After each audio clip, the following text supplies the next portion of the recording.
Hi, this is Gretchen. I'm going to talk today about chocolate. A couple of facts about chocolate and a very short history. First of all, you might want to grab some chocolate so you can eat while you listen. I began with some warmer questions. You can write your answers in the chat room. First of all, do you think chocolate's popular in your country? How often do you eat chocolate? Like once a week, a few times a week, once a day, a few times a day? And how much chocolate would you eat in a year? While you write those down, or just think them to yourselves, here's some chocolate facts. So the top 3 countries who eat the most chocolate per capita: Switzerland, Germany, and Ireland. Apparently 1 in 6 people eats chocolate every day. So if you're one of those people, you're not alone. And the Swiss, who eat the most chocolate, on average, they eat 8.8 kilos every year. So 8.8 kilos seems like a lot if you have to carry it all at once, but spread out over the course of a year doesn't seem that huge. Here's a picture just so it's not all text, and let's get into the history. So cacao trees grow originally in Central America, sort of from parts of Mexico down through Peru, but through that central equatorial region there. There's evidence that the Olmec people who lived in the region drank an unsweetened drink made from cacao beans in circa 1500 BCE, which is about 3,500 years ago. So chocolate's been around for a long time in one form or another, mostly another. And the Olmecs traded cacao and also gave the secrets of how to cultivate and process cacao to the Mayans, who later traded cacao with the Aztecs. And the Aztecs were really taken with cacao. They thought it was great. It was awesome. They used it in ceremonies, and they also sometimes used cacao beans as currency.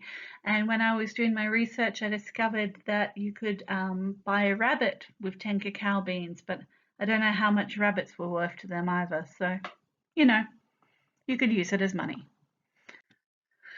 So obviously around 1490, the Spanish rocked up and the Europeans started colonizing and invading the place. And at some point in the next 50 to 70 years, the Spanish colonists were introduced to chocolate. They drank it, but they didn't really know how it was made.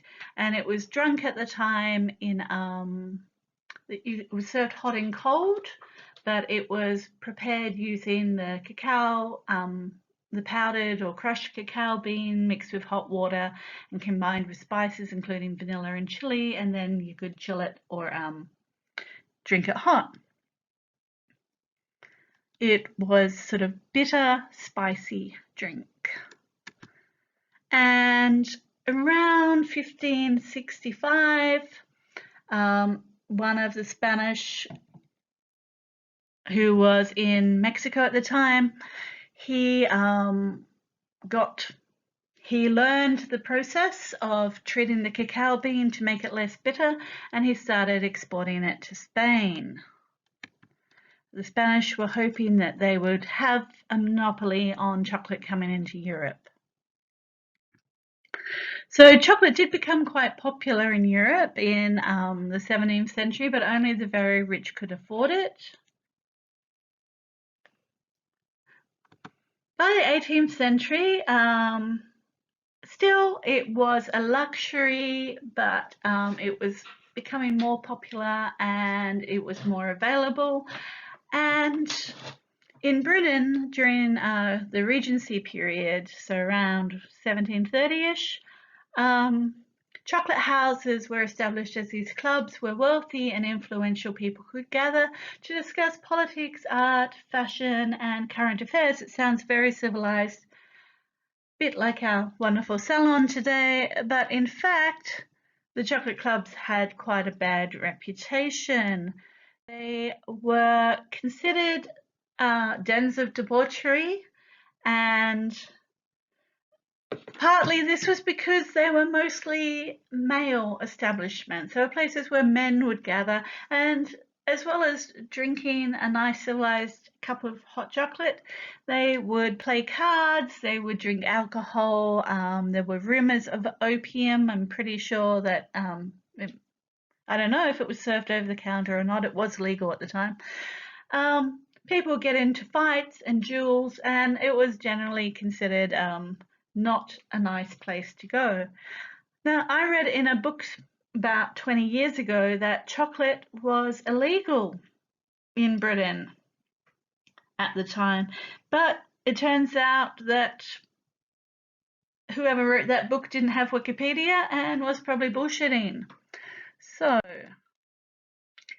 meanwhile, in more civilized places, aristocratic ladies and the women from the upper middle classes would gather together for a nice refined morning tea or afternoon tea, and they would sip a nice cup of cocoa from fine china probably, and they were beginning to add cream and sugar and also some more vanilla to make it more palatable, to make it more a drink you could have with cakes and sandwiches. People started to combine chocolate with sugar and make it into a sort of paste that you could put into a little tin or jar and carry with you. And then they made solid pastilles, which were probably something like a boiled lolly with a bit of cocoa in it. So mostly sugar with a bit of cocoa flavor. So chocolate as we know it didn't really exist yet. It was a drink or it was a hard sugary lolly. So milk chocolate was invented in Switzerland by Daniel Peters, and the credit also gets given to Henri Nestle.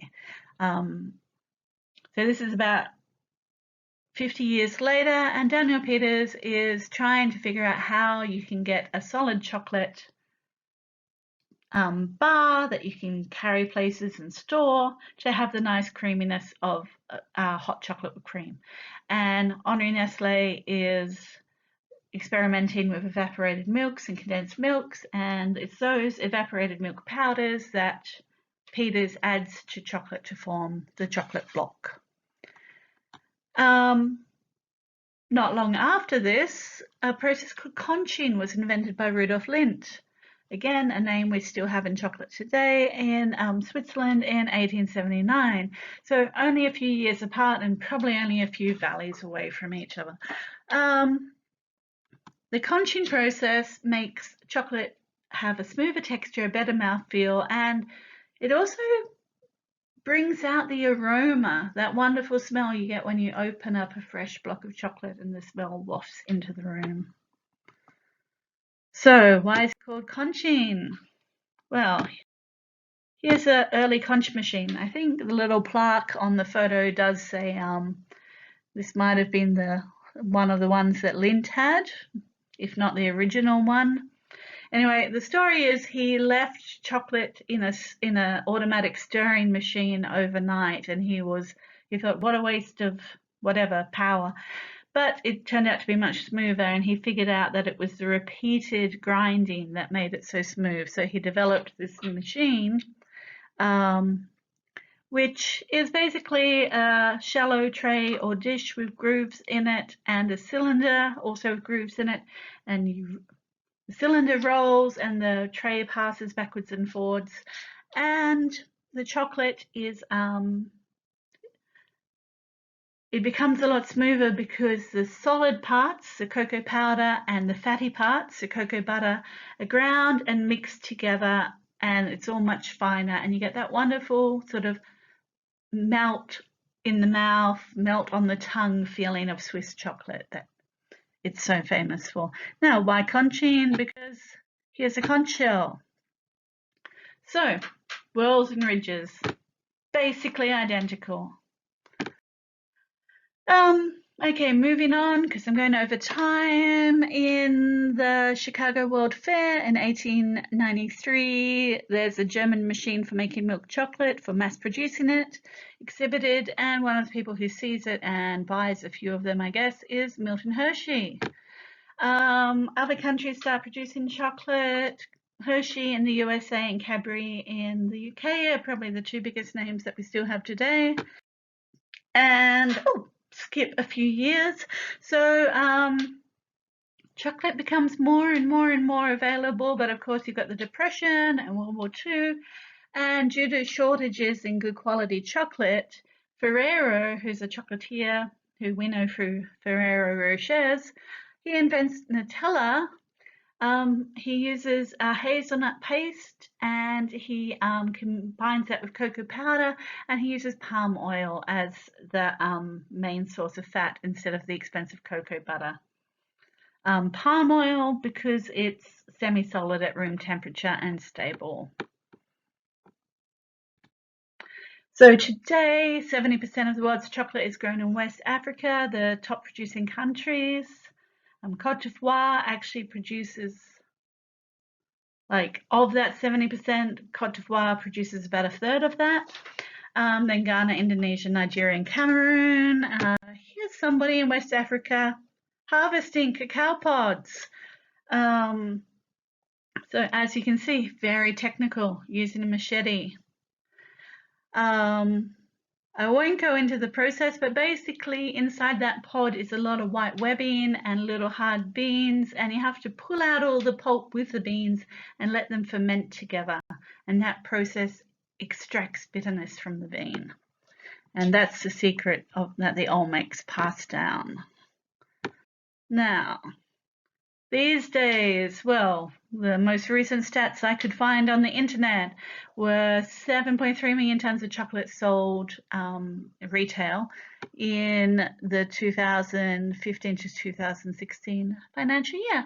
And that is a bit more than 5 minutes. I hope you enjoyed hearing about chocolate. And if you ate some, I hope you enjoyed that. Thank you.